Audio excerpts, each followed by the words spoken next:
Great. And with that, I'm going to hand it over to Rochelle to start talking about the Attend Anywhere approach.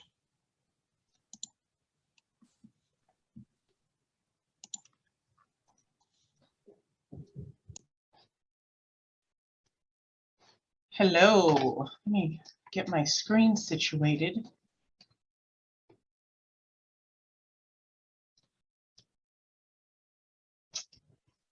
All right. How's everybody doing? Good stuff? Good. Let me make sure I can see your chat as well.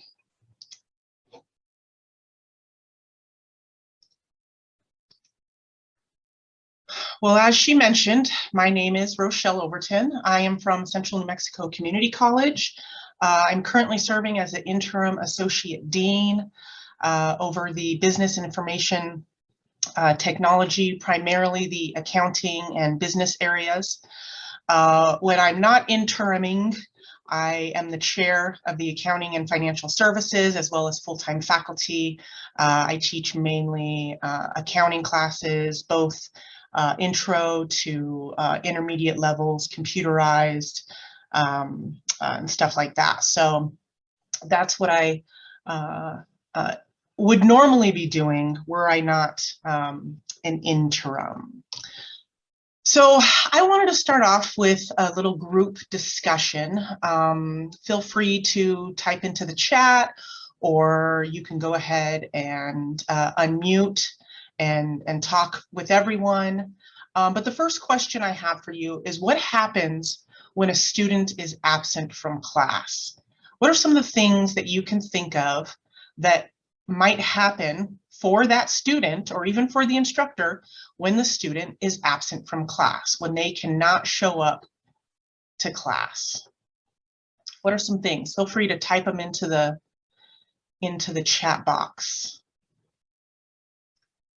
Something like, yep, they get behind, that's for sure.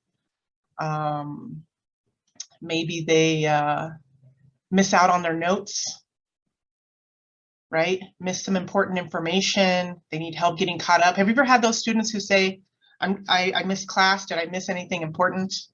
And you say, no, I never talk about anything important in my class. Don't worry, you didn't miss a thing. Possibly lose interest, miss some key information. They're looking for an alternate assignment. All of those are absolutely correct for when a student might miss. Oh yes, getting frustrated, right? They come back the next class and then they're like, I have no idea what you're talking about. So I have all of those things listed here. They're going to miss the lecture. They're going to get behind, not understand it, right? They can't ask their questions right there in the class. They also don't have their notes to refer to. They're going to miss some in-class activities. So my next question is, what are some major barriers in an online class? Ooh, I like that group projects thing. You know, if you're going to have group meetings during class and a student is absent, I feel like Mary, Jesse, Ben, that you guys have all had the issue with Wi-Fi and bad connections, discussions. I know that some folks do not like the types of discussions that happen. Very distracted, right? When you're in an online class, I think we're all experiencing those distractions over the last year. That's why I'm back at the office, because of my pets. They somehow feel like they can just lay it at my feet all the time. Hard to have whole group discussions.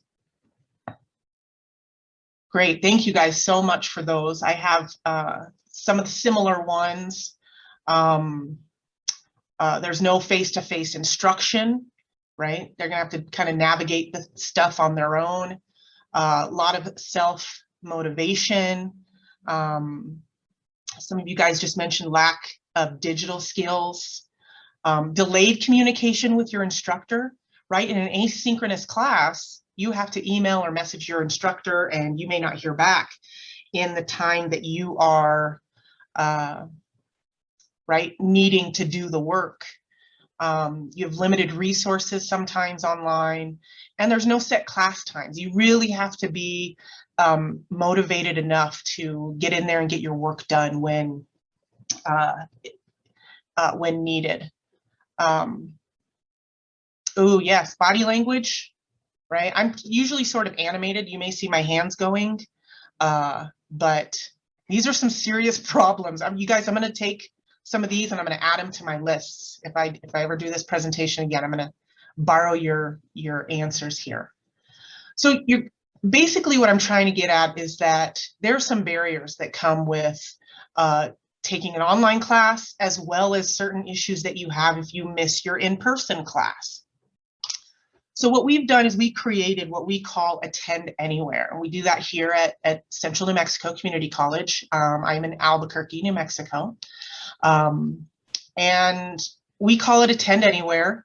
I had a student once tell me it's like carrying the instructor around in your pocket. So if they ever need an answer to something or whatever, right, we have this format that students can use, like a modality that we teach in, and students feel like it's like carrying their instructor around. So basically, these are the attendance options. There is an in-class option. So we'll have face-to-face sessions every week. They can be hybrid, which is once a week, traditional, usually 2 days a week, for a specific amount of time, anywhere from about 1 hour and 15 to 3 hours even. Students can ask questions and get immediate feedback, right, directly from the instructor. They are there with the instructor in the classroom. The second option is a live video lecture, synchronous video lecture. So there's a live session using a virtual classroom. I will talk a lot about virtual classrooms. It can be like Zoom that we're using today, WebEx, Microsoft Teams. At the time when we originated this program, we were using Collaborate Ultra, which was in Blackboard. We have a platform called Yuja, which is in our Brightspace or D2L platform now. So any type of virtual classroom, this will work with. And then students can use the chat feature or audio to ask questions and get immediate feedback as if they were sitting in class. And the third option is to watch the video recording, the asynchronous lecture. So the instructor records their videos or their lectures each class. We post the videos after class and they're available to all the students anytime. Students obviously have the ability to pause, rewind, fast forward. I tell them they can even change the pitch and speed so I sound like a chipmunk. If they like that, I'm not sure. And the students can rewatch the videos as needed. So even if they came to class or they were there for class and they have a question, they can click right on that video and go right back to that timestamp when we talked about it in class, and they'll be able to rewatch the process. I did accounting, so a lot of the stuff that I did were very process heavy. So we have all three of those attendance options, and the students can switch back and forth between those options as their schedules permit. When I first started doing this, I had a student that called me up in the second week of class, and she's like, I'm going to have to drop the class because the engine blew up on my car and I don't have a way to get to class. And I said, well, lucky for you, you don't have to drop because you can just log in live from home, or you can find our video recordings and you don't have to drop the class. You can still take this class and stay on pace with your schedule and your program. So on the instructional side, these are the requirements for the instructor. For the in-class portion, and so this is a little bit prior to the start of the term. We usually send emails to the students that say, here's the type of class that we're having. We worked it out with our registration office. So anytime a student registers for one of our Attend Anywhere classes, the students will automatically get an email that tells them, here's the type of class that you registered for. You have to have face-to-face sessions every week. Even if the students don't show up, you still have to record your lecture, right? Because of that asynchronous piece where you post that video recording, you still have to record a lecture. So there were times where no students would show up face to face, and I would just talk to the camera and do my lesson. I would still, write everything out on the board as if people were there. So that way there was instruction for those students that only chose to watch the videos. And then anything you do in class must be made available to those online.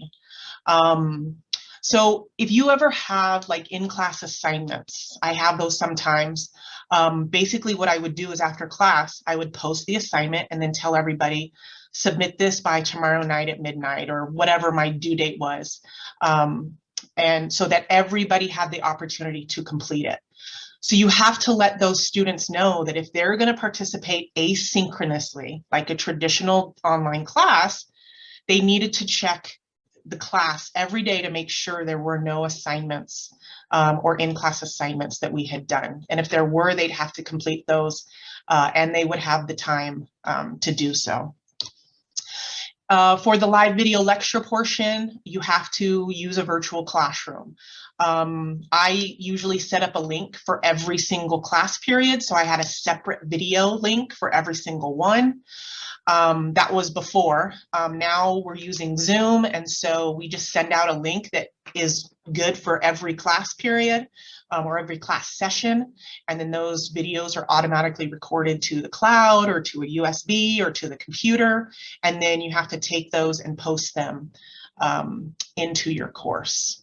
The instructor needs to understand technology. I know it sounds silly to have that on there, but you'd be surprised. Even after a year remote from everything we're doing, there's still a lot of folks who just don't understand specific aspects of technology. And then you need a probably pretty good audiovisual department on call for troubleshooting. We've got a nice department here at the college. Sometime audiovisual department is one person who happens to be the IT guy. But if you can get them on call, that's usually nice, especially for those live sessions. And then that video recording, again, you need to post your videos as soon as possible after class. But I've always told my students, I need to give it time to actually load, right, to actually become a video. And then if I have a class following that class, then give me some time in the afternoon. So if I give them kind of a time range, then they know that's when it will be available. And you have to carefully title and date it so that students know which video to go back to or to click on to get that particular day's lesson. So I usually add in the dates as well as like the chapter or whatever the content was. And then just to be safe, your entire course should be built completely in your LMS as a fully online course, right? If nobody decides to show up face to face and nobody logs in as in a synchronous manner, then technically you're teaching an online class. So you want to make it look like an online class, but it's going to be providing these extra resources that other online classes just don't have. So some of the benefits from this modality is the instructor doesn't have to repeat themselves much. So whenever I have students email me and say, hey, how do you work this problem? I can say something like, it's so funny you asked that. We literally just talked about that in class. Be sure to watch that video. And you always assume that they've watched the video, right? Because of course, every good student is going to watch those videos if they don't come to class. So you say things like, be sure to rewatch the video, be sure to watch this part again, so that you're not accusing them of not watching the video. And then if they have a deeper question, they'll come back with that and say, you know what, I did watch the video and I just can't quite figure out how you went from step 2 to step 3. And can you, help me with that? So, you don't have to repeat yourself too much. Regardless of how a student attends, they always have that recording, right? If they choose asynchronous, then they'll have that video recording either once or twice a week. You just have to encourage them to actually watch it once or twice a week. You can record videos for class sessions when you might be absent. And you don't lose class because of a holiday. So I have this 7-week class that's in the fall, and it's on Thursday nights. And I always lose a night because of Thanksgiving. So technically it becomes a 6-week class because I would lose that an almost entire week to give the content to the students.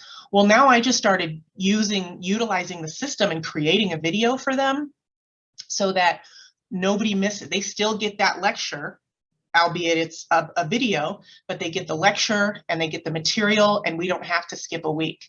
And their assignments are tied to that video, so they have to watch it to be able to complete their assignments that week. And then I can do a little review when I come back the next week, and we can pick up from there.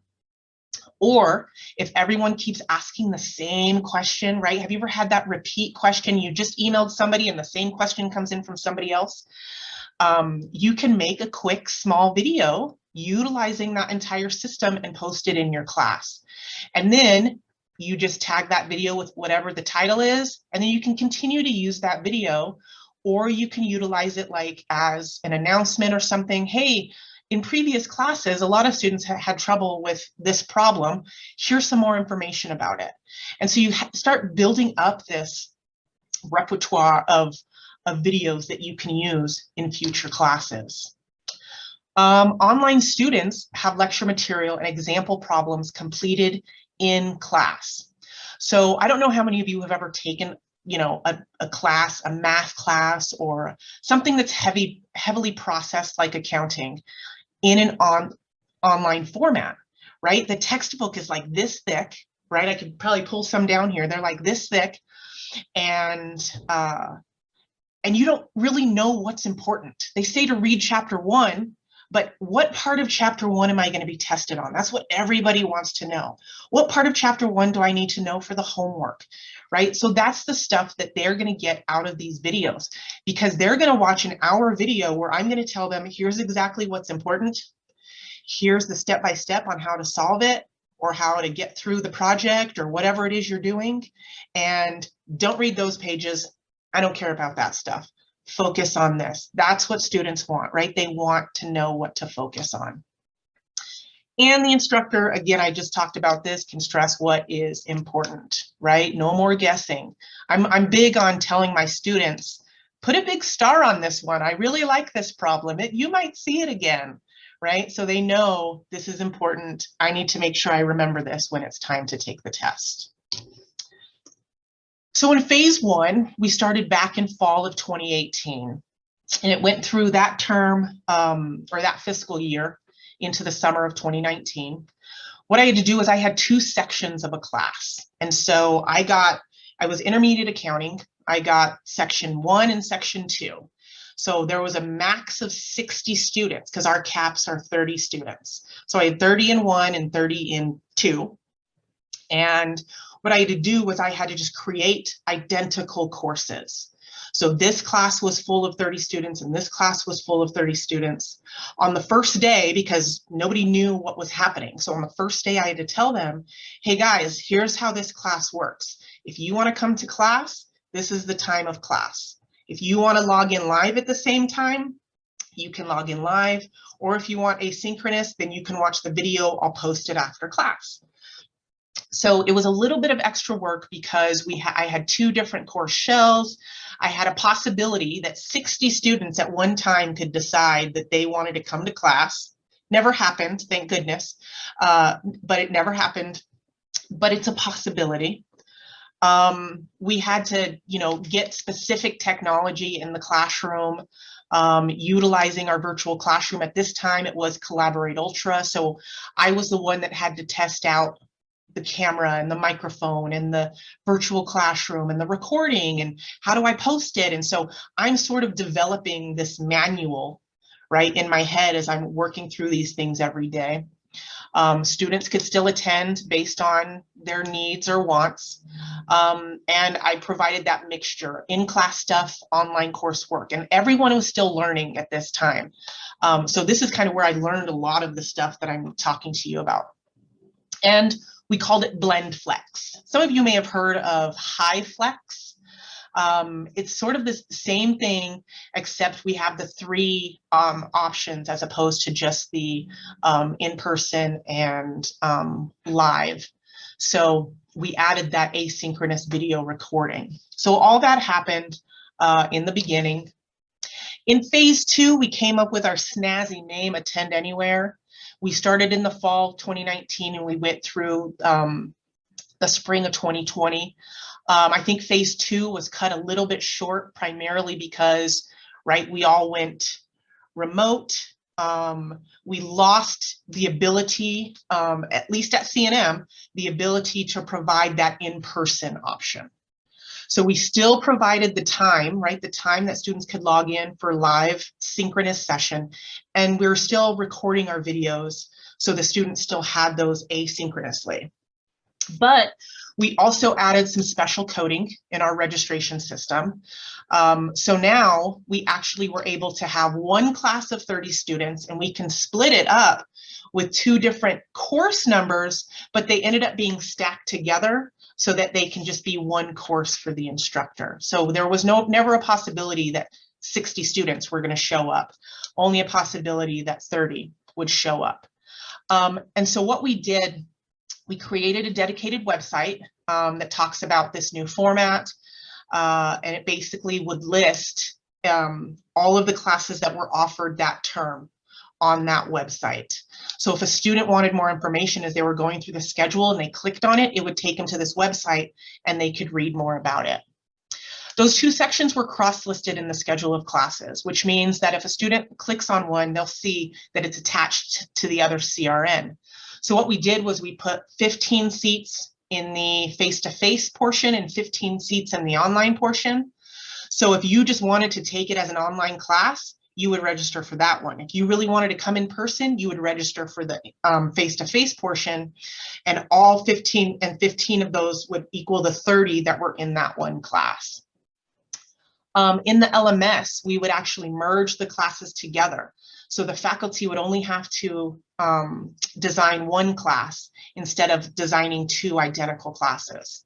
And then everything you would put into the one class, all the students would have access to that because they were all merged into the same course. We tried students can attend the same class at different campuses. So basically, I taught a class at this campus, and then at the West Side campus across town, there would be a room that somebody would open up and they would turn on all the equipment, and the students over there could go in and sit in on class and watch me as I taught the class at the other campus. So if they still wanted that in-person feeling, they could still go into the classroom even though I was across town. We created a process and procedures handbook, which we are updating it soon. I'll give you more information about that in a bit. And we had 4 dedicated classrooms with this brand new technology. So here's the phase 2 technology.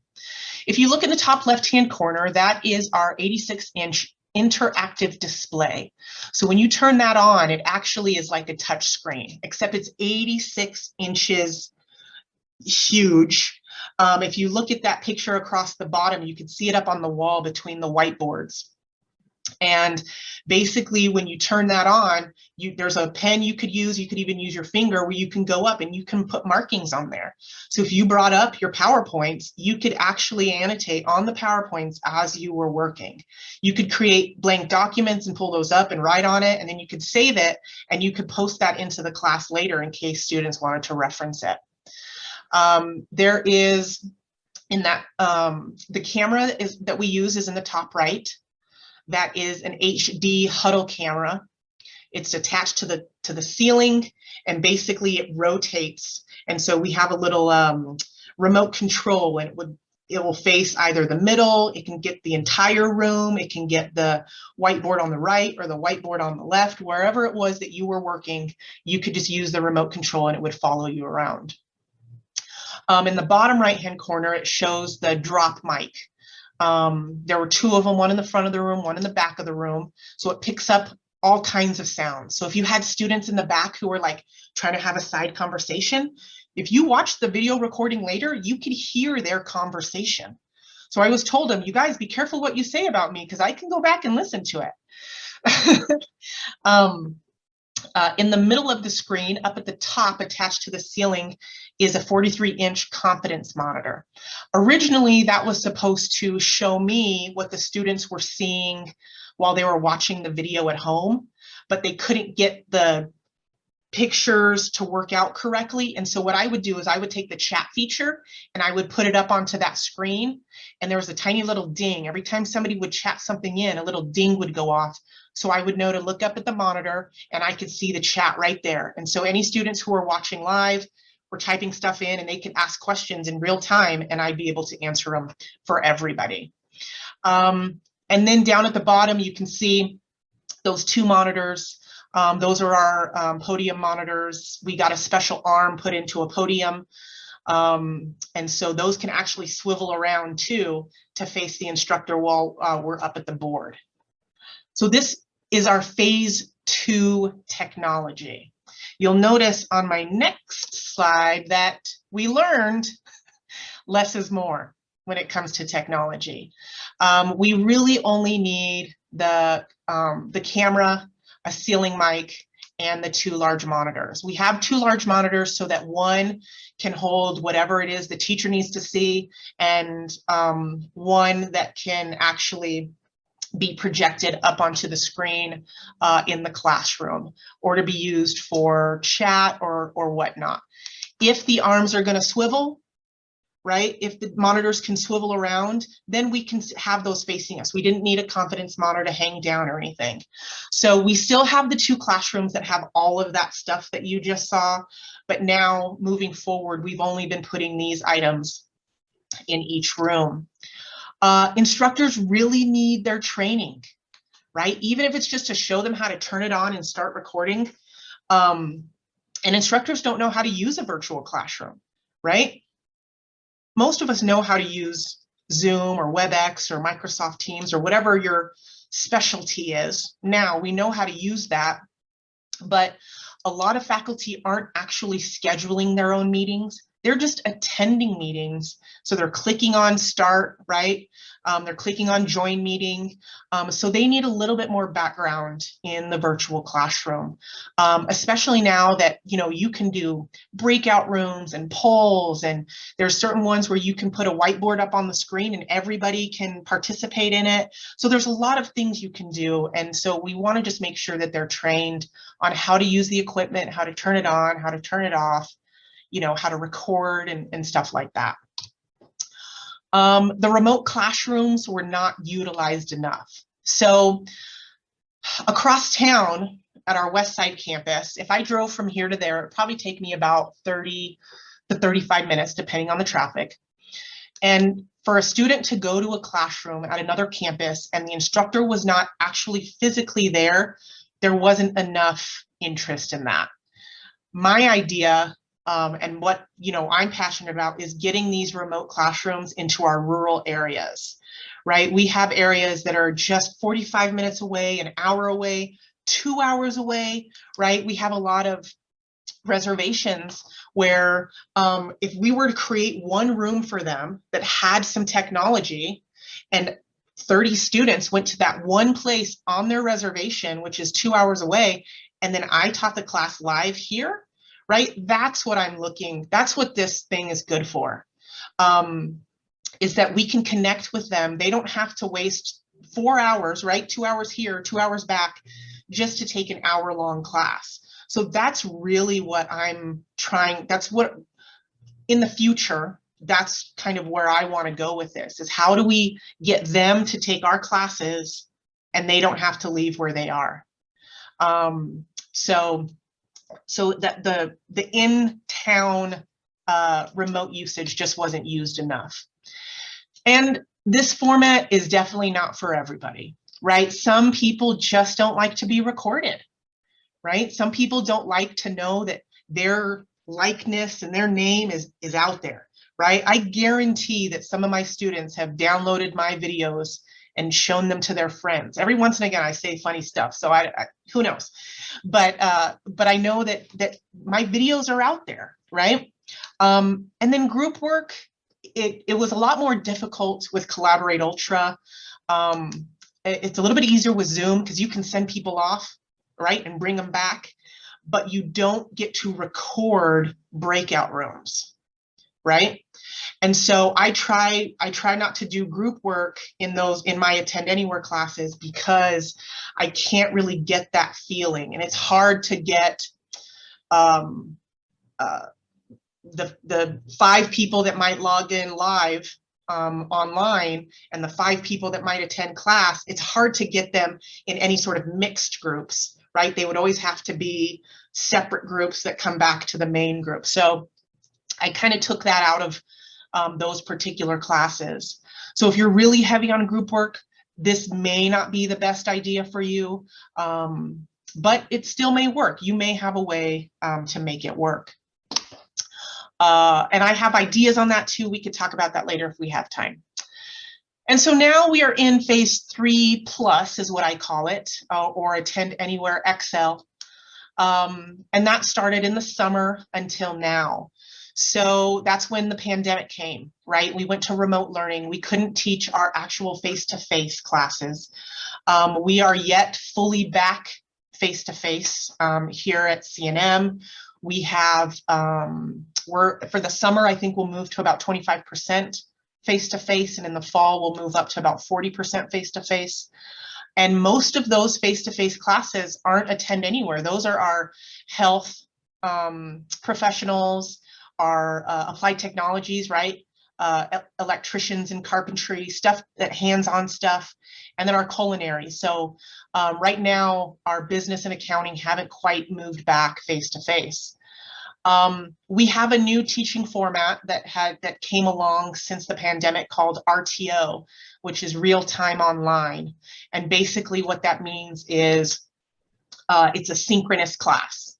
So the students have to log in at a specific time for the class lecture, but there's no requirements to record your video or to record your lecture. So anybody who misses their class on that day, there is no video that they can go back and watch. The instructor can decide to record if that's what they want to do, but there is no requirement for that. Unlike Attend Anywhere, there is requirement, not necessarily attendance requirement, so they're sort of opposites of each other. In phase 2, we had 4 rooms. In phase 3, so over the summer and last fall, we went to 15 rooms and then up to 38 rooms. So we currently have 38 classrooms available with the Attend Anywhere technology, or as we like to call it, technology enhanced classrooms. We just received a bunch of money for the CARES Act, the 2.0, and so we're actually going to be adding over 100 more technology enhanced classrooms where faculty can run those Attend Anywhere classes. We're trying to encourage the utilization of those classrooms. So faculty can come back to campus if they want to. Students are only allowed if they're registered for a class right now that is face-to-face, but faculty are more than welcome to come in, record their videos, teach their classes, right? Utilize those classrooms that have the technology set up if they want to. So we've been encouraging that because it comes with the camera, the microphone, the computers, all that great stuff already. They don't have, and the whiteboards, so they don't have to try to recreate that in their house. I do have one faculty who turned his basement into his RTO classroom. So he teaches all of his classes in his basement wearing like a scarf and a beanie because I guess it's so cold in there. I'm like, come back. You can come back and do that same thing here. So, and then there will soon be a fellowship position, was actually announced yesterday, that they have a faculty fellow who will be in charge of spending that money from the CARES Act to create all of those classrooms. They're going to revamp the training. I mentioned that earlier.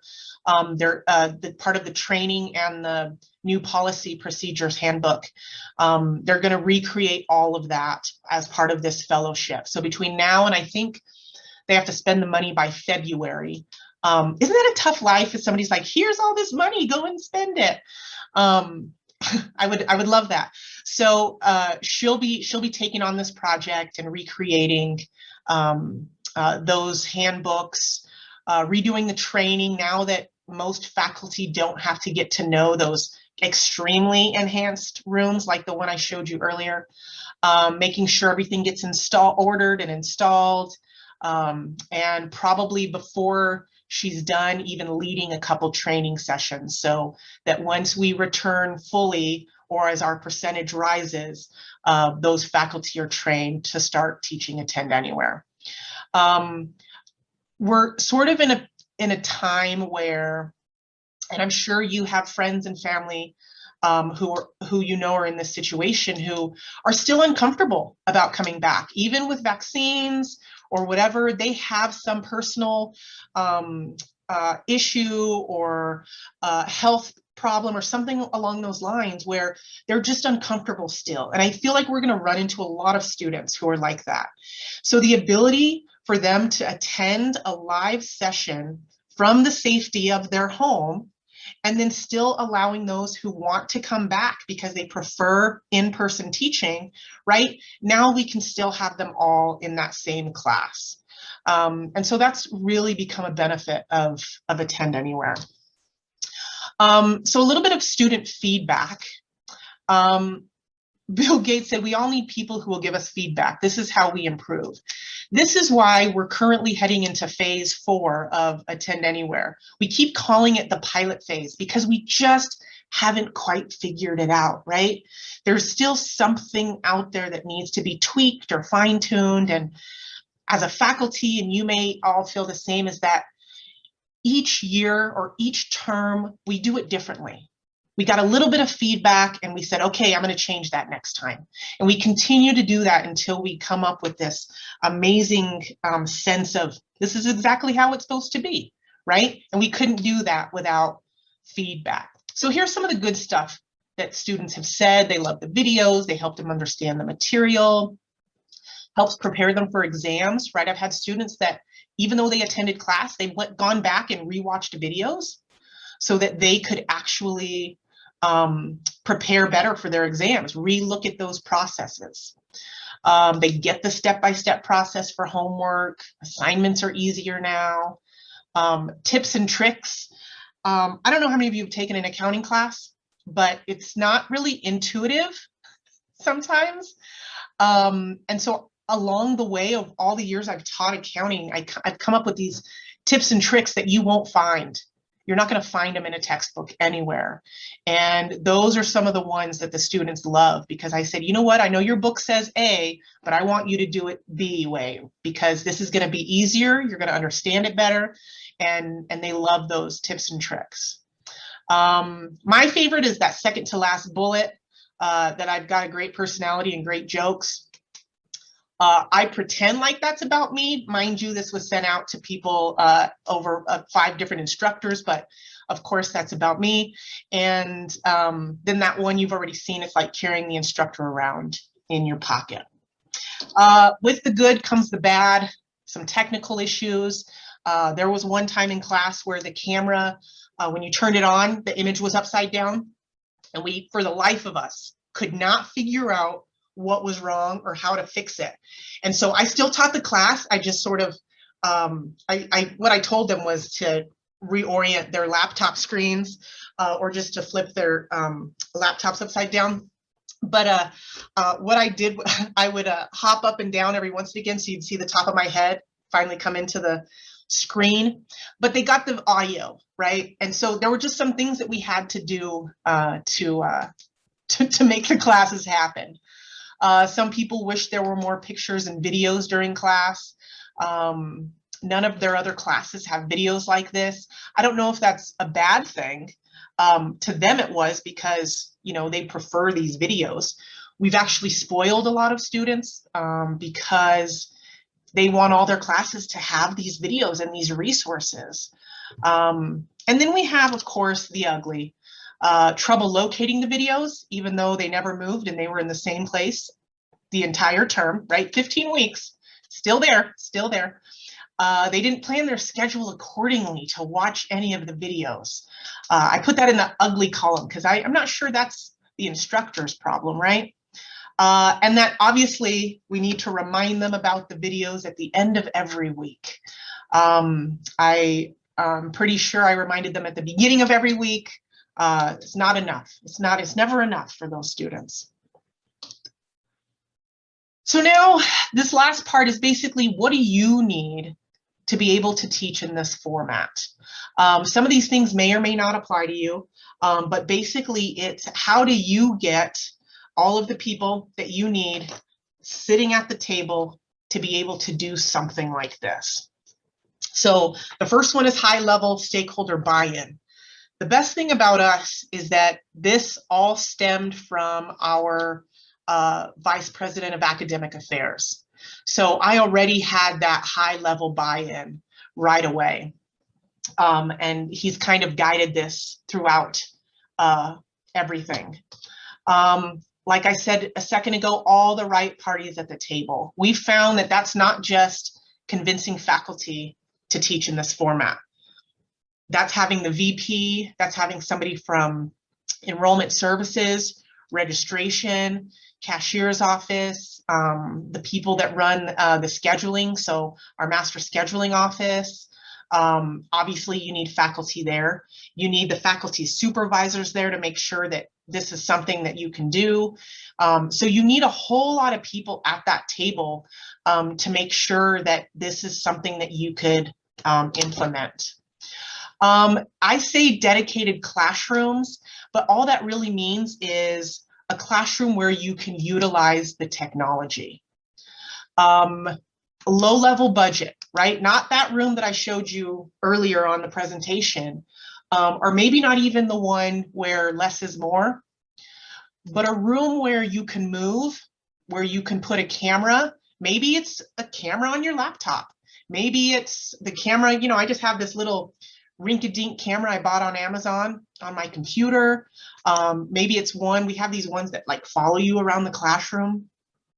Some sort of microphone. We started with a little lavalier. I wore a little battery pack with a cord that came up and came over my head so that I can actually talk. Or we had, at one point we got one that I could clip onto my shirt.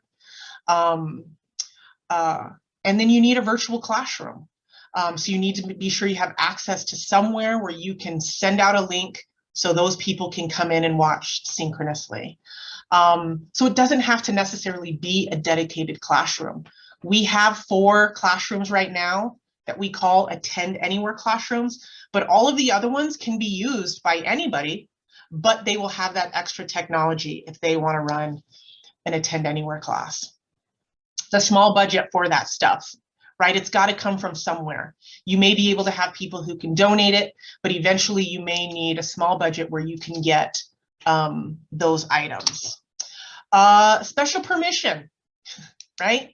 I don't know what type of people you are, if you're a ask for permission or ask for forgiveness sort of person, but you want to make sure that it's okay with whomever is in charge that you run a class like this, right? Marketing, website, we got the website, we have banners. I have one right outside of our office here that is one of those ones that you set on the ground and you pull it up, right? And it has Attend Anywhere, all this stuff. Flyers, ways to market that here's what's happening. Take this class, here's the option. If it's not that type of class, then you're kind of lucky because people are taking the class anyway and they can choose these options. But you definitely want to have some sort of marketing. An LMS course shell for class purposes, like my accounting class, everything we run here is through our LMS. We are currently using Brightspace, and so that's where we house our course shells. Anyone at C&M who teaches an online class needs to be online certified. And so they have to take an online certification class. That may not be the case for all schools out there. So that's why I put per your school guidelines. Virtual classroom access. Here we have free access to Zoom and WebEx and Microsoft Teams. So, you want to make sure you have a place where you have that access. Instructors willing to teach in this format, right? I mentioned earlier that it's not for everybody, but it's there. So you need those instructors who want to do it and are willing to do it. And then you need the right class. You will probably, I've come to notice that not every class is right for this. It just isn't. But most classes will work this way. If you can figure out a way to have all of those modality, all those options available to your students, it can increase enrollment or whatever it is you're looking for. So yeah, so you definitely need the right class. So your turn to talk. Anybody have any questions or comments or anything? If nothing comes to you right now, please take down my email. Email me anytime. I'm more than happy to talk with you about it. I will tell you, one of those in that last one, the right people at the table, we had to bring in our legal team as well. Just kind of the legality behind recording these videos and posting them, and if the likeness of your face is on there or your name or something.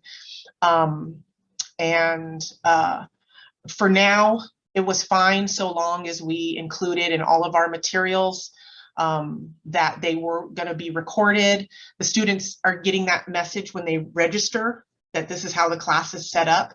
So if they don't want to be on camera, like they don't want their voice, if an instructor has them come to the board to work problems, they could be on camera. Like if they don't want to be a part of that, then we urge them to register for another section. So that's the most that we've had to do so far for that. But yes, please take down my my email so that I can answer any questions that you guys have. Does anybody have any questions now?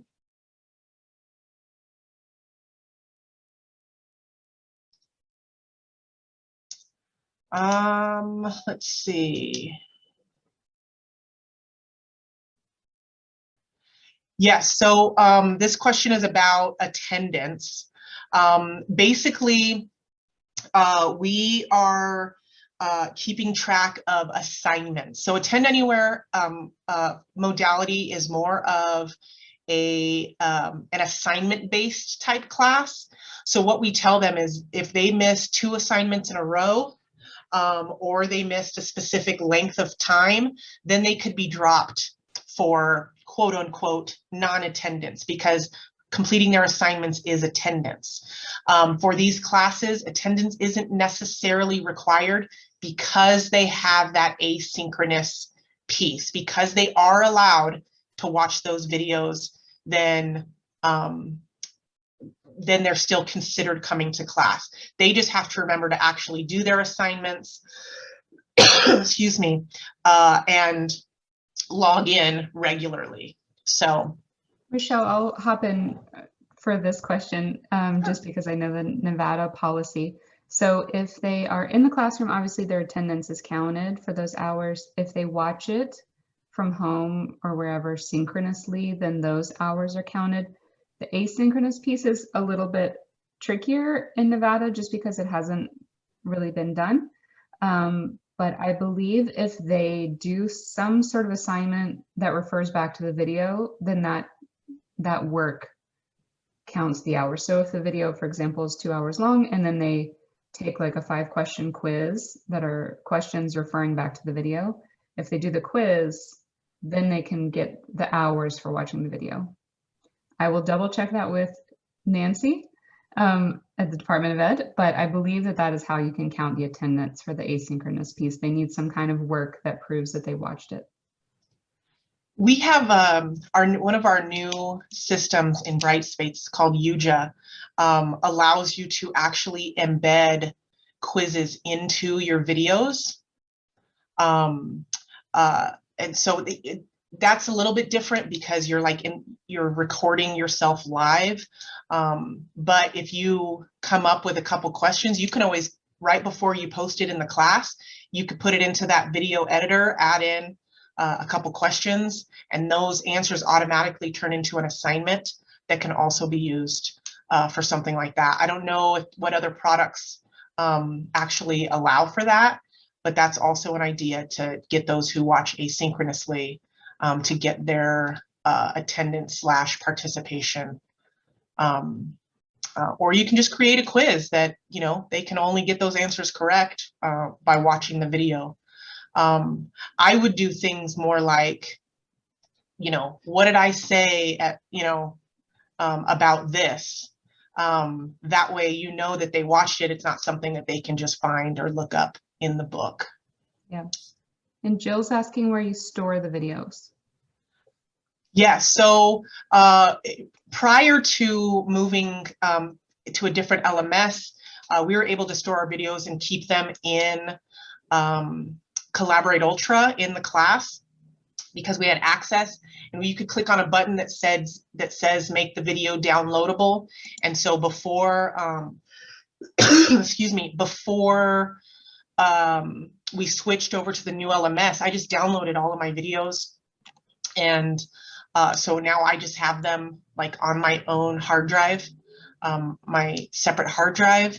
I know a lot of faculty are using our Zoom videos automatically go to the cloud, but there's only so much space. And so I believe that they've started recording them onto their own either computers, USB, hard drive, stuff like that, or creating themselves a private YouTube channel. And then they can send their videos to YouTube so they have their videos.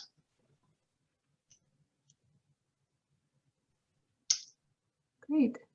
Thanks so much, Rochelle. This was really very informative. Do you mind advancing the slide 1? Not at all. Perfect. So let's take a 5-minute break, and then we'll have Christy come on in and teach us some of her cool distance learning tricks. And thank you so much, Rochelle. Of course. Thank you, guys. So we'll see y'all back here at 2 o'clock.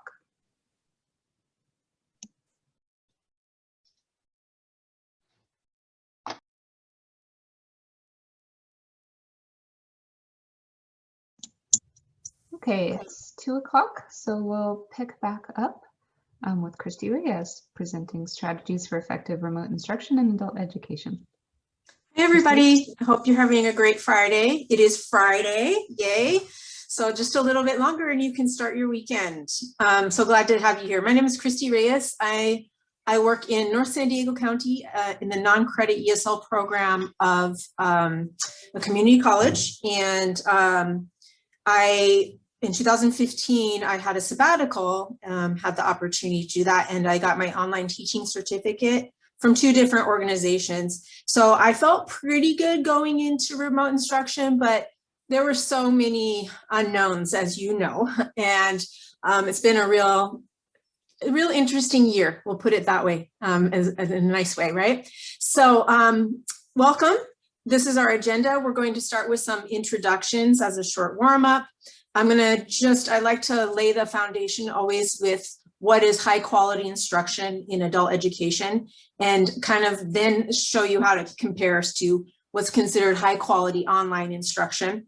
We're going to talk about some different management strategies for when you're having a live synchronous class meeting in Zoom, and some online engagement strategies while you're delivering your instruction so that you can appeal to a variety of learning styles. And then we'll finish up with some reflection and feedback.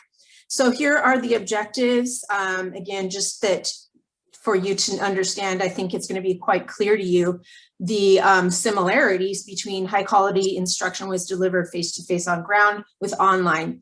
And so again, the management and engagement strategies will be our focus. So a quick warm up. Let me ask you this. Can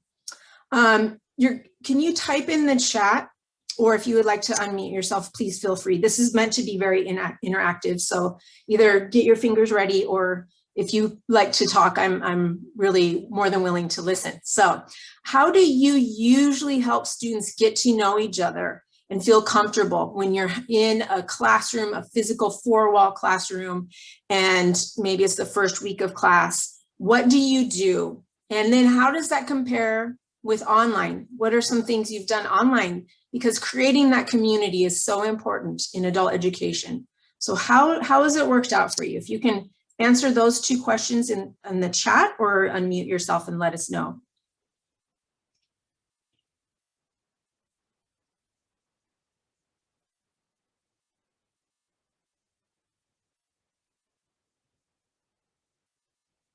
Okay, thank you, Laura. Oh yeah, thank you, yes. Remembering names. I have techniques that when I was face-to-face, I made it my goal to know every student's name by the end of the first class. Now it's a lot harder because they don't always turn on their cameras, and we're told we can't require that. It's a privacy issue at the community college level. Students interview and present their partner. Yes, exactly. So you can do this in breakout rooms. You found a way. So that's the challenge, is finding ways to take all of those excellent different activities that we do in adult ed and translate it to online. It's a challenge for some things, but hopefully you'll walk away with at least one new idea or one new tool to try out. Students introduce themselves. Okay, very good. Thank you, Kathy. Okay, so it looks like a lot of things you can do online as you did as far as icebreakers and getting to know each other. In the classroom, human bingo, that sounds really fun. Maybe if you, I don't know how you play that. I have an idea, but if you could share like a link that describes that, I'd really like to know about that. Sounds like fun. So we're gonna, as we're going, I'm gonna be having you use some of the tools in Zoom. It's just way different to be on the other side. So it's good to experience what students experience. It's hard to do that on your own. Sometimes I log into my iPad in Zoom and then my main computer, but it still doesn't look the same as from the student's view. So do you know how to annotate? Human bingo, I love. So what you're going to do in just a moment, the black bar in Zoom, it's usually at the bottom, but it can float, it can move to wherever you put it. And on the black bar, there's a pencil icon and it says annotate. So when you click on that, if you've used annotation, you know this, then another black bar opens and you can choose text to type. You can draw, or you can stamp as well. So whichever of those you would like to do in just a moment. So this is our introduction activity, okay? On the next slide, once I get there, I want you to open the annotation tool, and you're going to put some sort of mark. It can be a stamp, it can be a circle, it can be typing your name using annotation next to the image that shows your current mood. Then after you do that, please go to the chat and type in what class or classes you teach and anything that comes to your mind. If you were to visit a physical on-ground face-to-face classroom, what are some effective activities that you would see students participating in? Okay, so get ready. Okay, right now, go ahead and click on the pencil, the annotate. With the second bar that opens, choose stamp or draw or text, and put some indication of which picture describes your current mood. Then go to the chat and share what you think is an effective face-to-face classroom activity. Happy. It looks like a lot of you are happy, like the gentleman in the top right, happy dancing. Michelle is happy. Mary's over there happy with you, Michelle. Oh, Michelle, you moved. Now, Michelle. And Kathy is sleepy. I'm sorry, Kathy. And no, Friday afternoons are the toughest. So I'll try to keep you engaged as I can so you don't fall asleep like that little kitty. Well, I'm glad no one's feeling like the person with her hair pulling her hair out maybe a year ago, right? But we're all getting kind of more used to this. And a couple of you are a little shy like the doggy. Well, that's okay. So let me go ahead and look at the chat. Oh, you're peaceful, Laura. So you would see beginning ESL students discussing, you're right. And so Laura, you teach beginning as well. And would they be just sitting at desks or tables head down? Not necessarily, right? I mean, for me, when I walk by a classroom and I just see the students with their noses in a book, I'm like, well, they could do that at home. You know, where's the interaction? So walking around the room, interacting, movement. Good. Interacting with things you've posted. I like that, Laura. Thank you. Anybody else before I advance the slide? You're teaching advanced, Miss Michelle. Working in pairs, we do a lot of pair and small group work, right? The drills for pronunciation. And Kathy, intermediate and advanced ESL. Do we have all ESL teachers, or is anyone here ASE, ABE, or any other area that I'm not sure? I was last at your program, I think in 2018, and I think you do have an adult high school program from what I remember. Circle to drill conjugation. So doing all those drills, maybe, what is that one called? Where you ask a question, exchange index cards, and going over prepositions, working on grammar, body parts, vocabulary, all are ESL. Okay, that's a little relief, because when I have people who are not ESL, I feel kind of bad because this is kind of targeted towards them. So I'm glad you're all ESL. 3-hour class, yeah, I know. You need to move. You absolutely need to have students move. So that's really hard. Here we are teaching synchronous online through Zoom. What do we do? Are you still having 3-hour classes, or have you shortened your class time? There is a real psychological condition called Zoom fatigue. It's a true thing now. It's been labeled. And so, yes, got to watch out for that. Let me go ahead and clear the annotations before I go on. So you can see annotation would be, as long as you show students how to get there, you could get some interaction with students that way. Sometimes they start drawing, you're like, who's doing that? But it's usually, we teach adults. So luckily, it's usually within control. So let me clear all the drawings and close up. So adult ed, what I saw for what kind of activities you're describing, we create community, definitely. There's respect of everyone, and they work together a lot. They have to.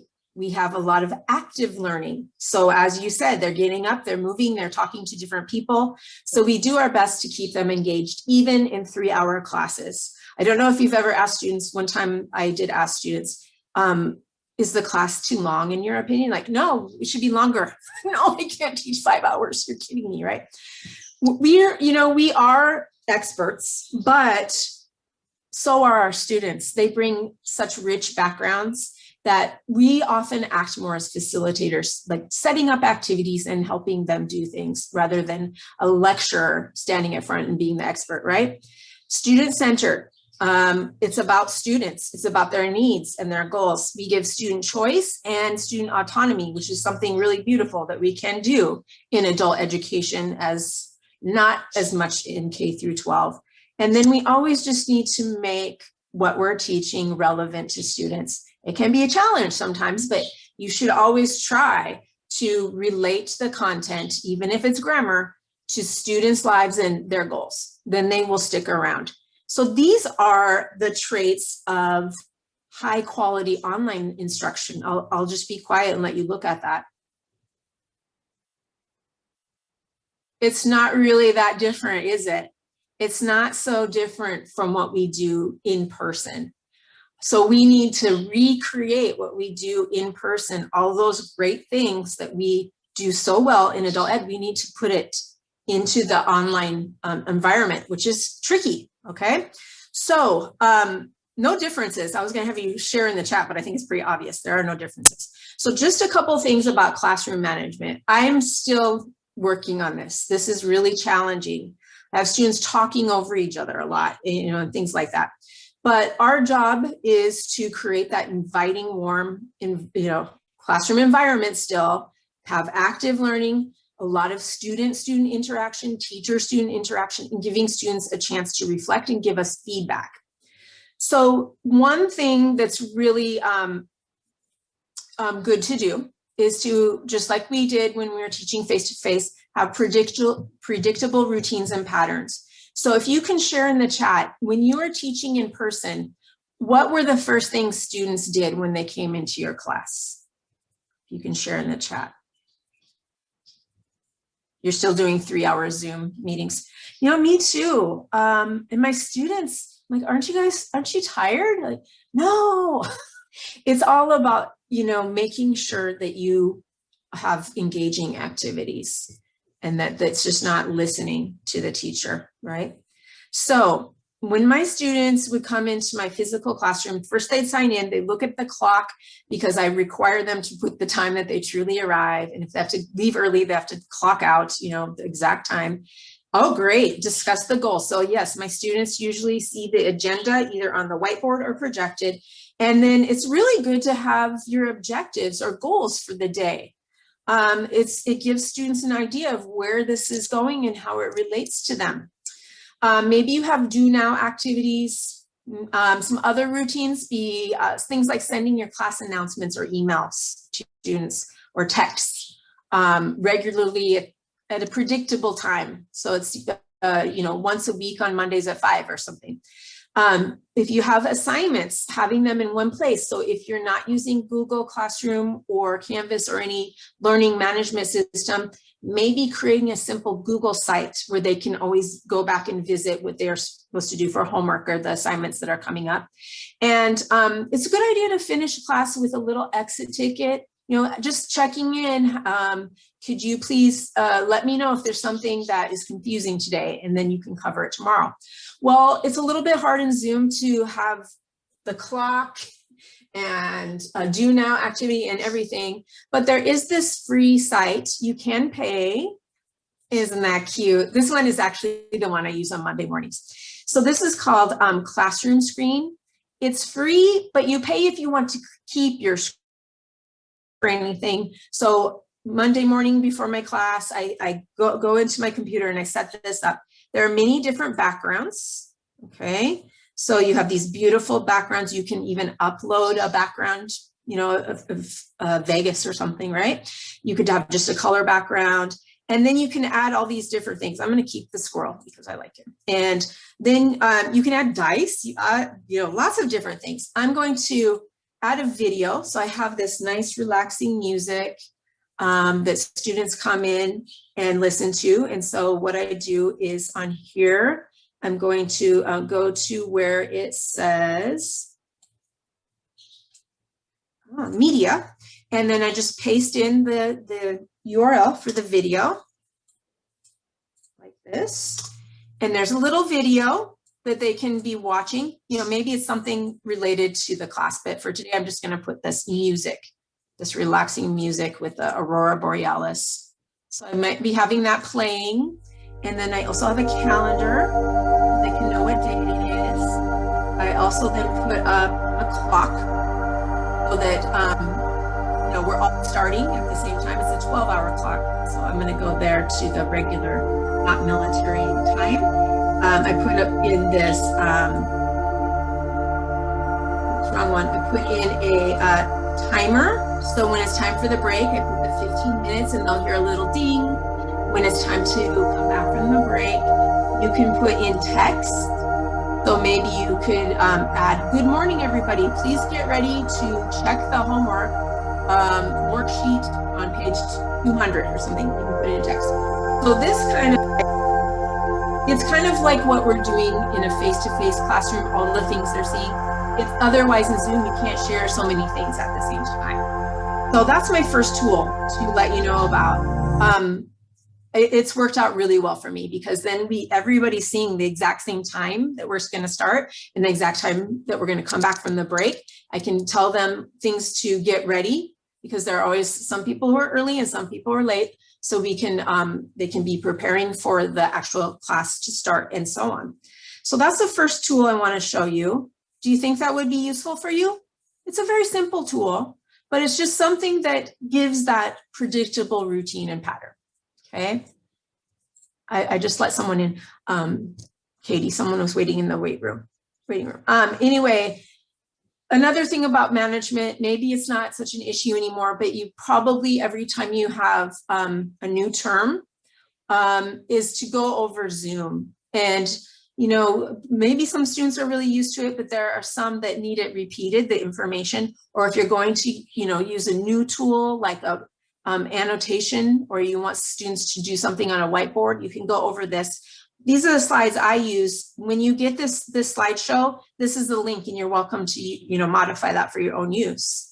And then finally, I also include in my syllabus and have students fill out a form that's in quotation, a contract telling me that they understand what's expected of them. So having good manners, you know, attending every class as they can, or watching the recording if they can't, using only English, you know, as much as they can.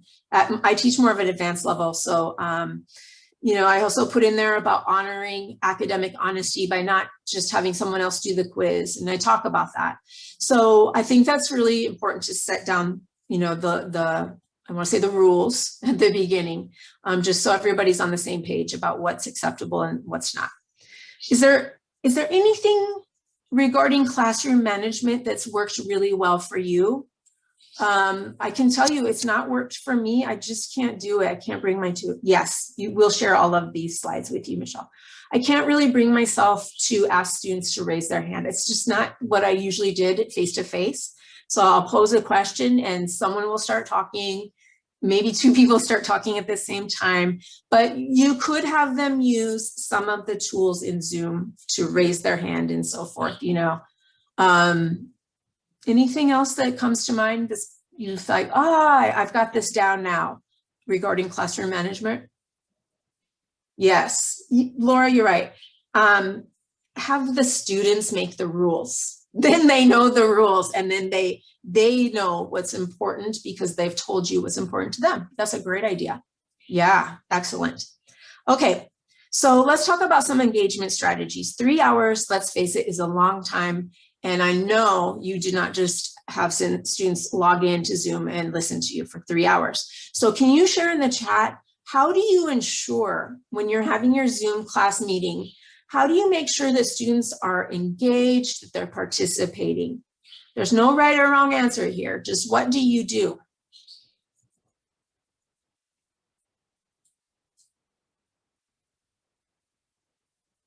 For me, I found it's really quite different because I just can't see the students.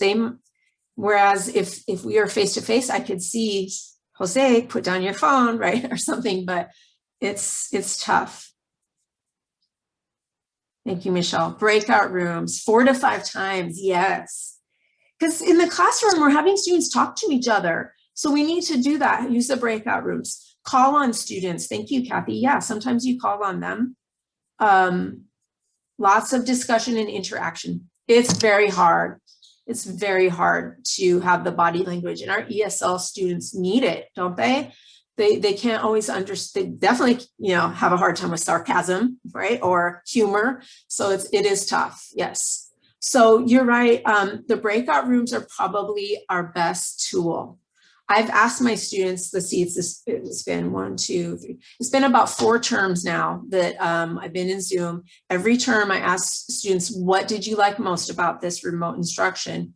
And they say breakout rooms. I think people are longing for interaction with people outside of their household. I know I am. Thank you, Laura. Word document to show what we're working on. Yeah.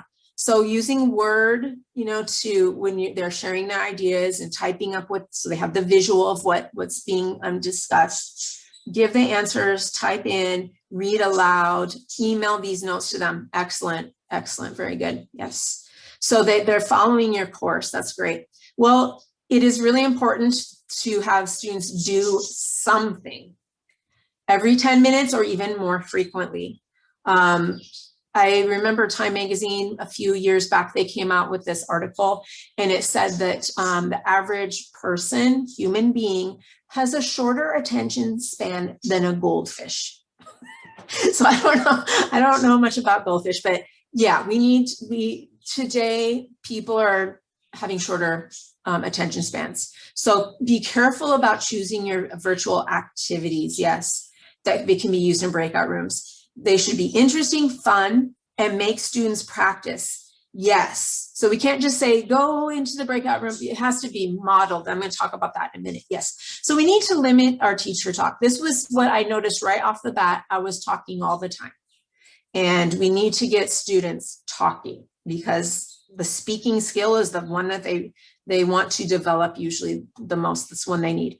So what we can do in Zoom is have students at least give reactions and gestures, okay? Some students might discover these on their own, but you probably have to show them. If you have an older version of Zoom, you're not going to see this, but it's really easy to update. Just go into Google and type in update, Zoom updates, and then run the updates.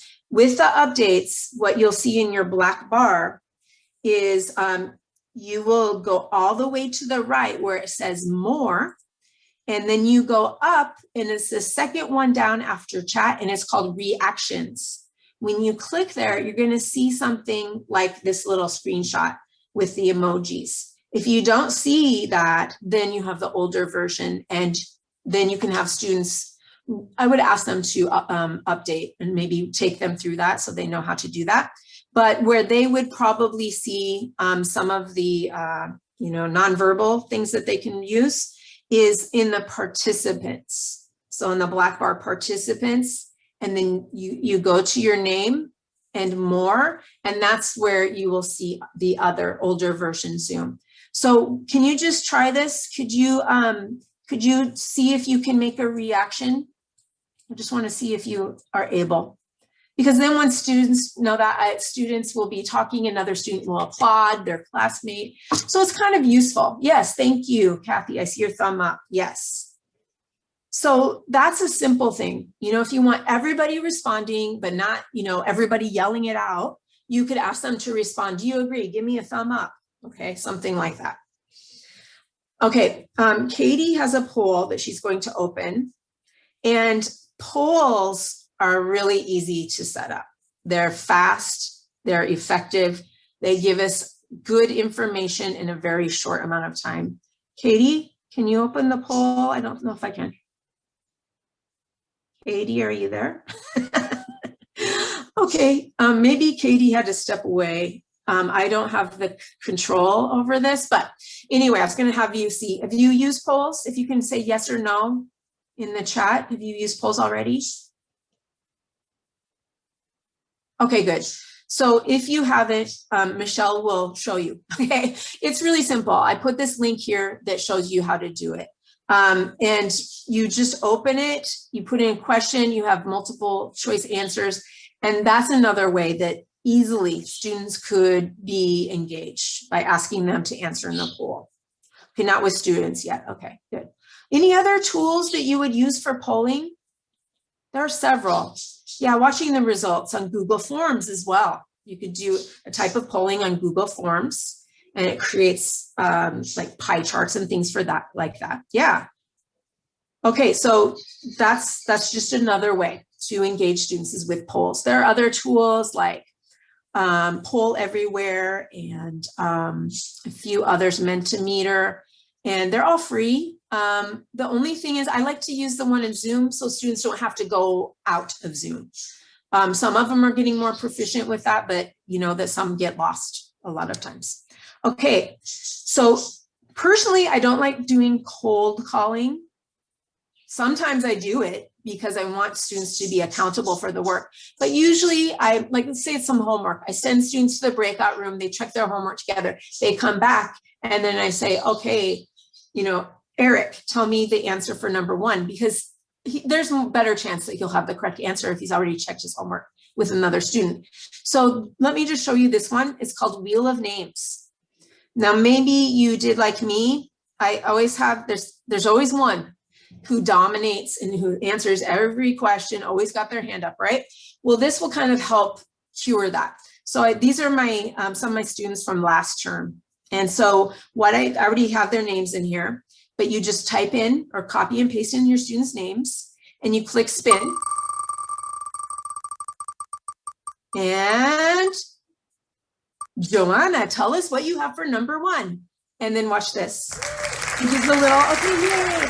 And then I can close it if I want to keep Joanna on, but probably I want to remove her so that she doesn't get the number 2 and 3 and so on, right? So that's a simple way to make sure everyone's participating. And it's kind of builds the anticipation and fun, right? So I've used that with my class and they seem to like that. And, you know, then there's no like, why are you picking on me, teacher? Why are you asking me? Type of thing. Check out Super Teacher Tools. They have a lot of interesting and useful online tools as well. Okay, breakout rooms. We know that language students learn by practicing language with other people. And while it would be nice for us to have a one-to-one with them, you know, we have to use breakout rooms so that they can practice together. So can you type in the chat, do you have like an activity like after you've done it, you're like, yes, this is the greatest breakout activity I've ever had, or that students really reacted so favorably to? Do you have some activity like that? If you can share in the chat. Or it can be just like what you said, is just having them practice together, maybe a dialogue, or maybe practicing some drills for grammar, something like that. Does anybody have a best activity you want to share? Talking about, oh, I made the mistake. I love the topic of food, and I had that, and then I had to torture myself by watching them make presentations about food in their country. Usually when we're face-to-face, there's a little potluck, you know, and I get to actually try. That was just torture looking at those food presentations. But food is a great topic. Everybody wants to talk about that. So I know you know this, the Think, Pair, Share, where you pose a question, give students a moment to think, send them to breakout rooms, and then bring them back. And it's less threatening when you call on the group or the pair than on the individual sometimes. As I have here, students get a chance to rehearse their answers before giving it in front of the whole class. So, you know, there are different learning styles. We have students who talk all the time and they don't care if they make mistakes. And we have students who will never speak because they're afraid of making mistakes. So we need to bridge that gap somehow. For breakouts, it can go terribly wrong if you don't set it up well, right? So you want to show students that when they join a breakout room, that there's that help button. Because I've sometimes gone around to the breakout rooms and there are 2 people in a breakout room and it's silent and they're muted, like what happened here?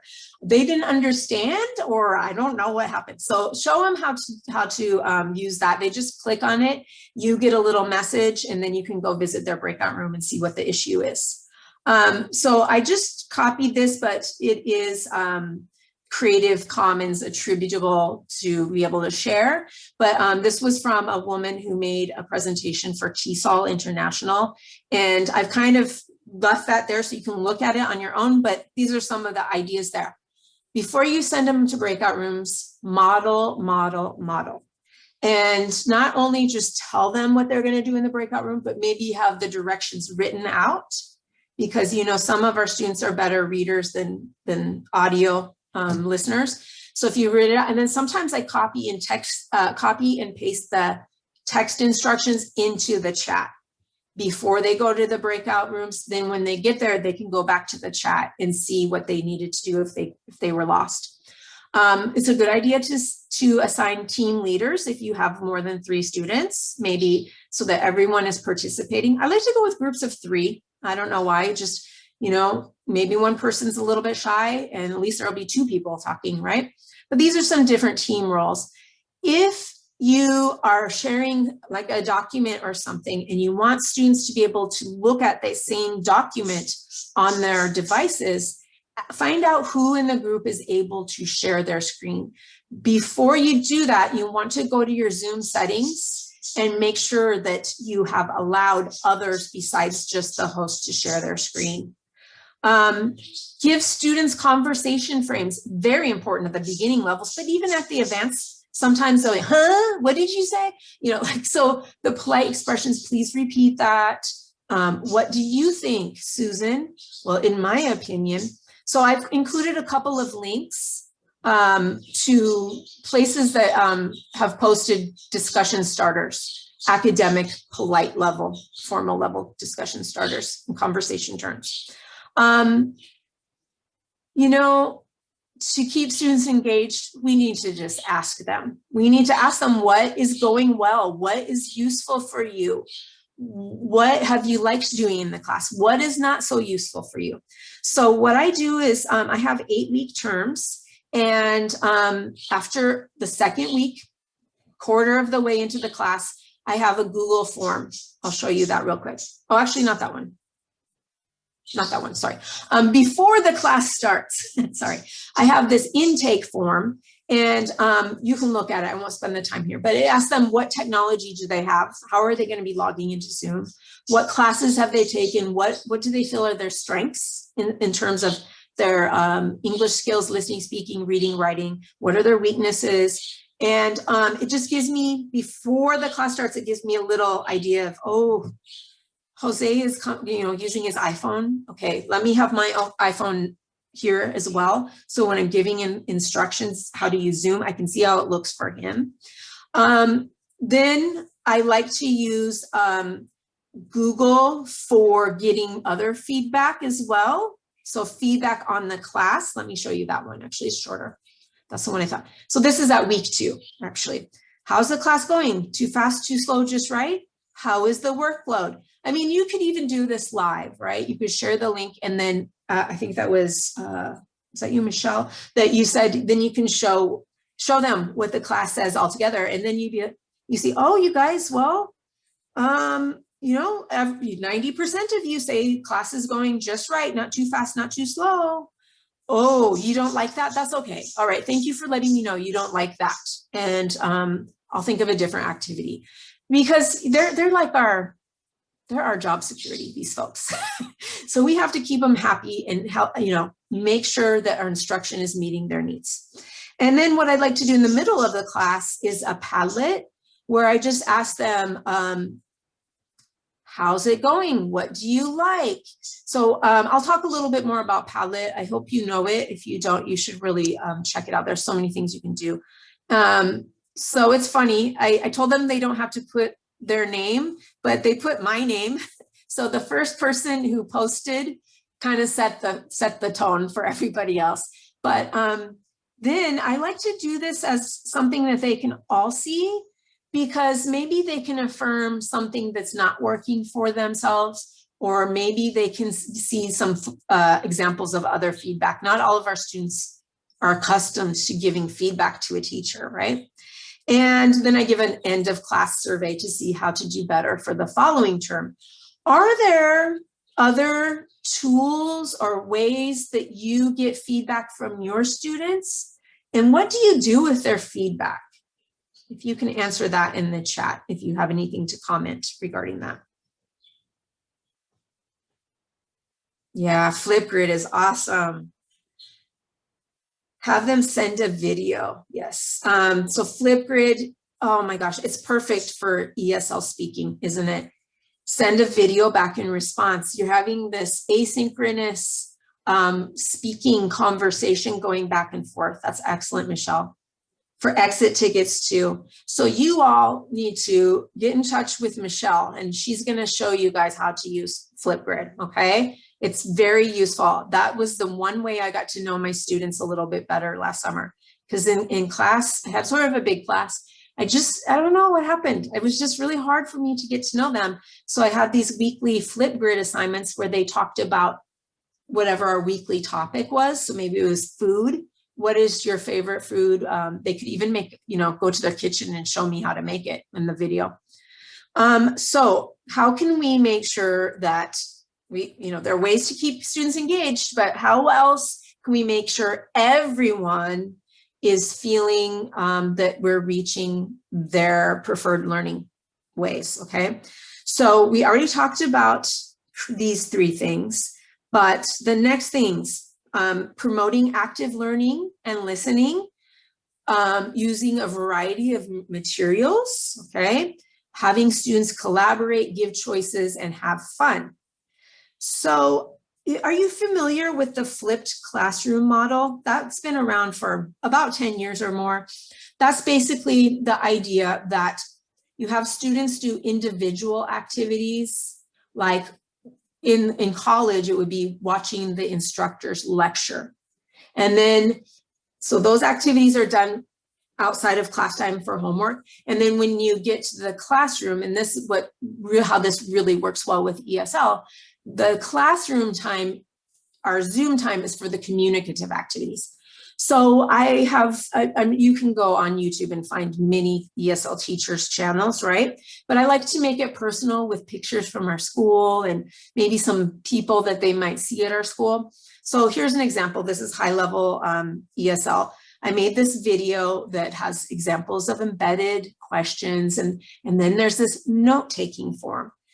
Our students don't always know how to take notes. I had this student once, she told me she was a lawyer in her country. And so I made this note-taking form. It was face-to-face class. They said, okay, everybody, where you see a space on your paper and you see the slide, you need to write down what's missing from that space. She was just sitting there looking at me the whole time. I'm like, you're not a lawyer. Maybe, I don't know, but you don't know how to take notes, so we have to teach them how to take notes. So it could be a skeletal outline that you provide, or you could just tell them, get a piece of paper and write this down. Now, online learning is not always like writing, but there is evidence that for some students, writing it helps them remember. I know this when I have to remember, things to buy at the grocery store, I have to write it down. I'm not going to, or at least type it in my phone, but I'm not going to remember it if you just tell me, right?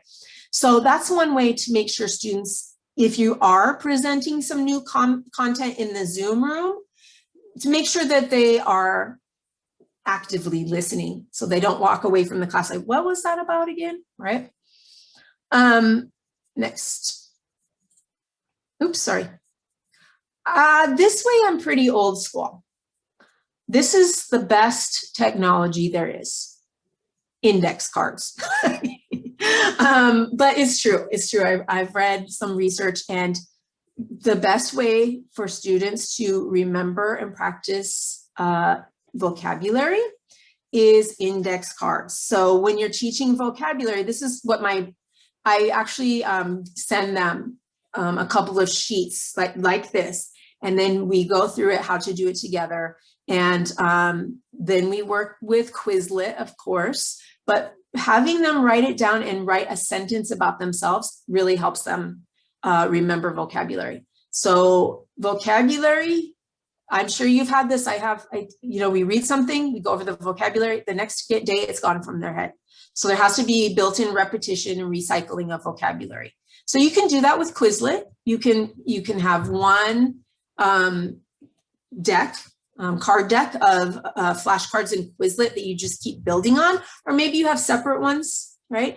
But based on this book, I highly recommend, I don't know if you can see it, I'll tell you the title. It's Make It Stick, The Science of Successful Learning. They said that flashcards are the best things to use for retrieval practice. And then once you know some words, you maybe set those aside, but then you need to revisit them. So we need to build in the multiple exposures to vocabulary, or they'll forget it. So do you all use Quizlet? Can you give me a thumb up or a yes in the chat? Anybody? I'm assuming you do. Yes? Let me see in the chat. There we go. Oh no, Laura. Okay, Laura, well, here's the thing that's nice about Quizlet. You can go in there and make a teacher account and you can search for other people's. There are tons of ESL teachers who put lots of vocabulary.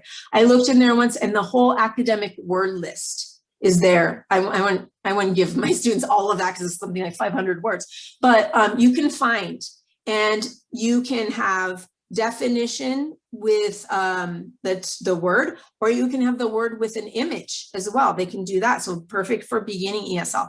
I want to show you Quizlet Live. So let me just show you, let me open this. Okay, so this is Quizlet.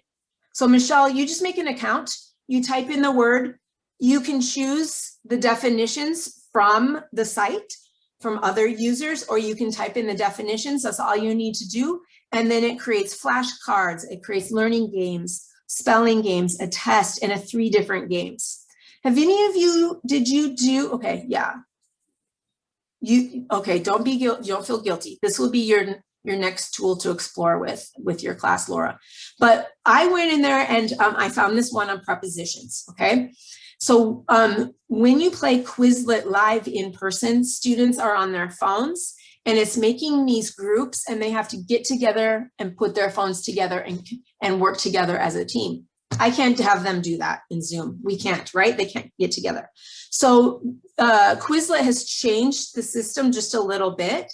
And now they have something called Quizlet Live as individual, okay? Because it's too hard to do as a team if they're not in the same room. Okay, is it good enough? There, a little bit slow. So let's try this, okay?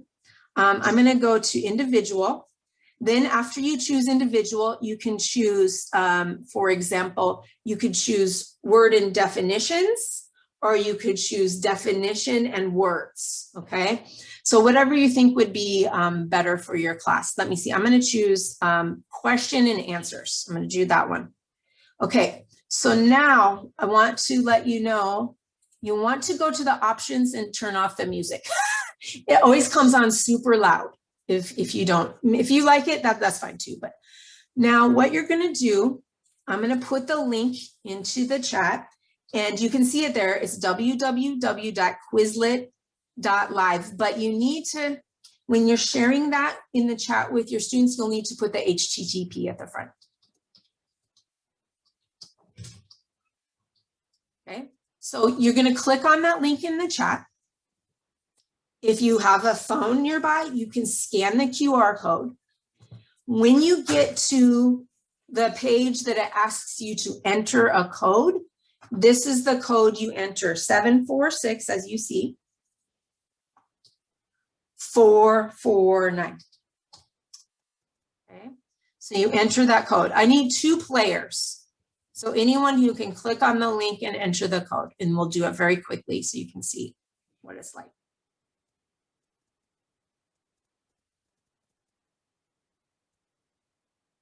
Okay, Christina is there.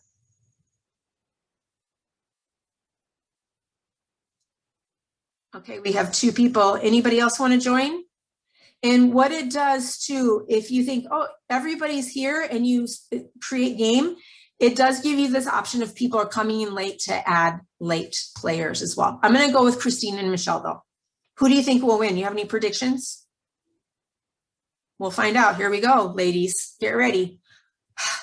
Here we go. Okay.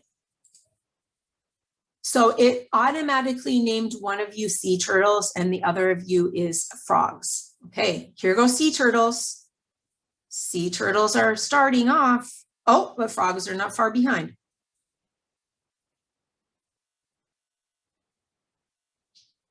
Oh, it's a close race. Very close. So you're seeing what the teacher sees. What the students see, again, is it depends on how you set it up. Maybe the word and 4 definitions that they have to choose. I kind of prefer 1 definition and 4 words to choose. It's a little bit faster than having to read 4 long definitions. But again, you can find a lot of different decks on there that others have created. You can make your account and you just import others into your account and you can modify them then. There's a lot there. And again, great for beginning ESL because they can do matching of pictures and words as well. You could make this into a close activity as well, you know, where you have a sentence and there's a space and they have to choose the word that goes in the space. You two are really close. This is going to be a tough one. 9 to 9.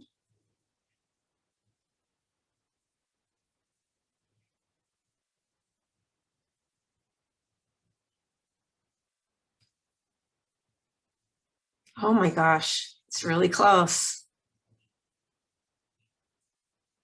Oh, the frogs. Michelle, you're the winner. But you know, Christina, you're not far behind. Okay. And then, so usually once students see how this works, I say, okay, is that enough for you? You want to do it again? No, I want to do it again. Then they get competitive and I won't play it, but on the slideshow, I have a video, short video of my students playing this. And it's so funny because one student who was always quiet, he always won this game. He was so quiet, but he knew a lot. And so he was like, sorry guys, I'm so competitive. It was really funny. You know, with the retrieval practice, it could be grammar, it could be collocations, it could be vocabulary. The drills that we have students do, like, you know, walking around, practicing, it's hard how we can do that. So the best thing I've been able to find is just to create slideshows and we just review. So maybe we're working on make versus do, and they have some conversation with expressions that have make versus do. And then they do a discussion board and then repeat. And then I will never hear again, I hope, that I do the baking or do a cake or to make exercise, hopefully, anyway. So I have another one here that you could look at, just question formation, just kept drilling and drilling. And the repetition, it does work. It's not the most exciting, but it does work. Ways that we can get students to collaborate is with, you know, Google Docs or slides. They've been the best savior for me, I know, because when you send students to the breakout room, it's just kind of like maybe they're looking at their book or a paper, but when you use Google Docs or slides, they can all be looking at the same thing. But you just need one person in the group that knows how to share their screen. So you'll have to show them how to do that, right? So, and find out. I set up the breakout rooms and I say, okay, Kathy, are you able to share your screen for your group? You are? Okay. And if they can't, then I just go and visit that room and help them out. But so let me just show you a couple of examples. This is a Google Doc where we had read about the perils of fast food. Oh no, not that one. This one's about cell phones. So we read about, good and bad things of cell phones. And then I wanted them to do group brainstorming. Have cell phones helped or harmed society more? So you can see it was one document. I set it up. I entered this team names, helped, harmed. And they went in, they were working on the same document, but in breakout rooms, looking at their part of the document. So there's a lot of things you could do with shared docs. You could have students looking at their writing and giving feedback to each other, for example, or doing some error correction.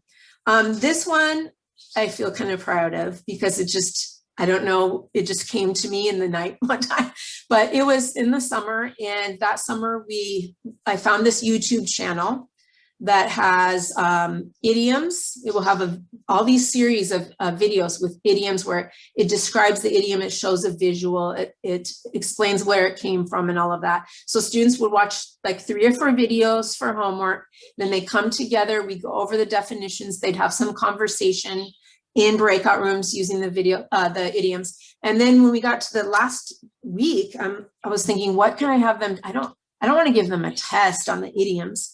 Oh, I know, they will create the test. So I created this shared, this Google slideshow. I put group numbers on different slides. And then I put the directions here on the second slide. So if they weren't sure what to do, they could come back and look here.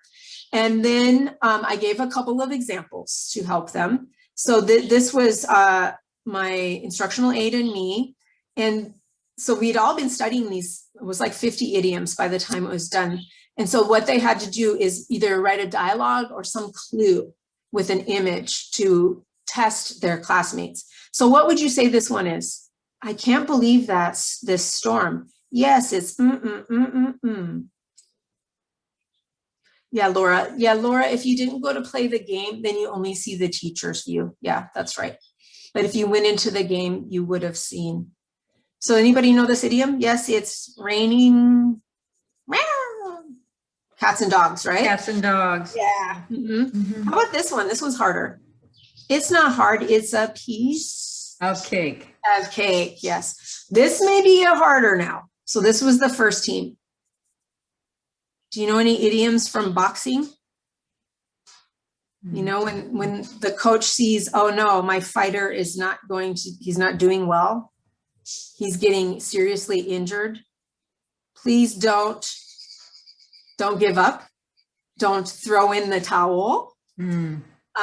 This one was hard because the image didn't really go well. But 3 years ago, once in a blue moon, it runs in the family, bookworm, a chicken, you know, so they had so much fun. And yeah, they you know, it really proved to me that they understood these idioms. So you could do that with any sort of vocabulary, right? So each team had their own slide. And so once they went to the breakout rooms, I went to visit them and I said, okay, your idiom is this. And then they had to work together to try to figure out. So one person was sharing the screen and typing and putting an image while the others were giving ideas. It was like 2 or 3 people max, okay? So I'm sure you could think of lots of ways to use Google Slides. I don't think I'll show this one, but you can look at it on your own, how I had students work together in teams to do some grammar on a doc as well. So this is the process I go through. I'm not gonna have you do it just because we don't have time. Yeah, we don't have time, but this is, you know, you'll get these slides. You'll need to, if you create a Google Doc or slideshow and it's all shared with everybody, you'll want to make sure it is can edit, because it's not usually the default, it's usually can view. Then you share it in the chat before you have students join their breakout rooms. 9 times out of 10, the chat will follow them to their breakout room. Every once in a while, something crazy happens and it doesn't. So you just want to tell them, you know, go to the help button and I'll come and give you the link in your chat when you get there, okay? So another thing I want to talk about is sometimes if you want students to make a presentation or you want them to write something and you want a template, you want all of them to be similar in the content, you can create a template. This is the easiest way I've found. There are other ways, but this is called a forced copy. So let's say I've made this Google Slideshow template. I want students to talk about their autobiography. And maybe it's really beginning students, will be, I was born in, okay? And they have to complete the frame or something. So then I want all of theirs to be the same. So once I set it up, then I go to share as can edit. I copy and paste this long link into a Word document so that I'm able to delete the part that begins edit. I replace that with the word copy. And then when students click on the link, they'll see this blue make a copy. Then everybody has their own, but it's a template. They all have the same content that they're writing or creating, okay? Are there any other ways that you have used Google Docs and slides, or any ideas that you've thought of or that you've heard of that you want to try? It's a great way to have students collaborate. It makes them accountable. When they go to the breakout room, they have to do something, right? So you know that they're not just being quiet and turning off their cameras and their microphones, right? So, okay. Padlet, do you use this one? Can you type yes or no in the chat if you use Padlet? Okay, good. So then I won't spend time on it, but there's just so many things you can do. As you know, I like to use the map. That's kind of a newer one. I send that before the class begins and give some students instructions about how to put a pin on the map where they're from originally. And that's really interesting. Really great for group work. Like you can have groups with this shelf. So I'll just show you a couple. So these were groups. This is group 1. I created this. I shared it in the link. They went to their breakout room and they looked for group 1 and they had to put yes or no. Reasons that fast food, that one was the fast food one, needed to have warning labels. 4 corners is usually an activity, maybe you're familiar with this, where you have a poster with some question or some rooms and words in 4 corners. Students look at the one that relates to them, they go there and then they have conversation. I was trying to figure out how to do that. The only way I can figure out to do that is to, first of all, to use this shelf in Padlet. So I have these group of words. Students had to see which one they identify with and then give examples. It was the pre-writing for a paragraph about their personality, whether they're introverts or extroverts. How I would do this now with Zoom, the latest version, you can have students self-select the breakout rooms. So make sure you have that newest version. Then you just create breakout rooms and you give them a name and you tell students, go to the breakout room that describes you and have some conversation about these questions. Jamboard is another one you should try because it is like Padlet. You can put the little Post-its, but you can also put images. You can write. You can add text. I don't know if you've heard of it, but it's another tool that's very useful for student collaboration. Games are so much fun, and we need to bring fun back, because we haven't had enough fun in the last year. So this is a tool that can make random teams, and I really highly suggest you check out Jeopardy Labs. You can just go there and you can do a search for whatever you're teaching next week. And there's a pretty good chance you'll find a game that's already made that you can use. What I like about it is it keeps, all I have to do is click and it will keep track of the points, because I can never do that ever. I always mess up the math. So check that one out. And this one also, mini PowerPoint slides.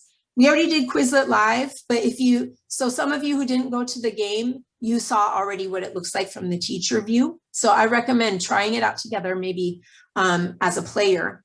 There are many other game sites that we can use. One thing I would just caution you about is, and that's why I have that caution there, is for our beginning tech users, if they're on a phone and you're asking them to go outside of Zoom, it's going to be a little frustrating, until they get used to it. So just be prepared. I had a student just say, I'm going to sit this one out, if that's what I mean. Yeah, that's fine. I mean, okay, right? Quizzes is really cool because different from Kahoot or Quizlet Live, it's self-paced. So you can actually assign the activities as homework, but you can do a live game, but there's no fastest responder. It's just whoever gets the most correct. These are a couple of accessories that I think are really fun. I have 4 minutes, so maybe less.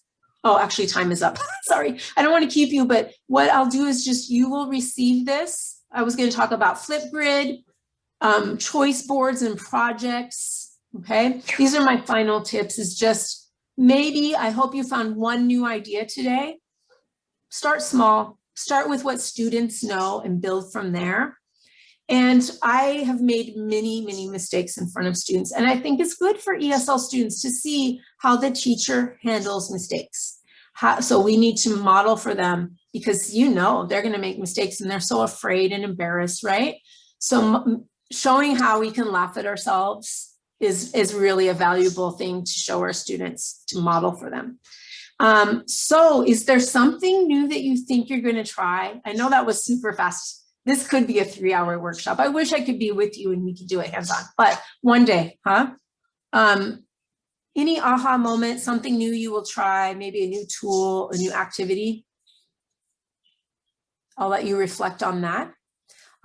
Katie is going to share in the chat box the evaluation. So you're going to click that. Please give us feedback. I would love to visit you all again. And we could go more in deep or look at other tools as well. Thank you so much. If you have questions, thanks to you, Alexandra. If you have questions, this is Katie's contact. This is mine. Feel free to contact us if you have questions at any point. Have a great weekend, everybody. Bye now. Thanks to everyone for joining this Friday afternoon, and thank you so much, Christy, for this huge wealth of resources. Yeah, and again, our contact information is there if you have questions for either of us. And again, this is recorded, so I'll be sharing that in a few days if y'all want to refer back to Great. anything. Thank you guys so much. It was Thank great. you. Bye, Very good. everybody. Have a good weekend. Bye, you too.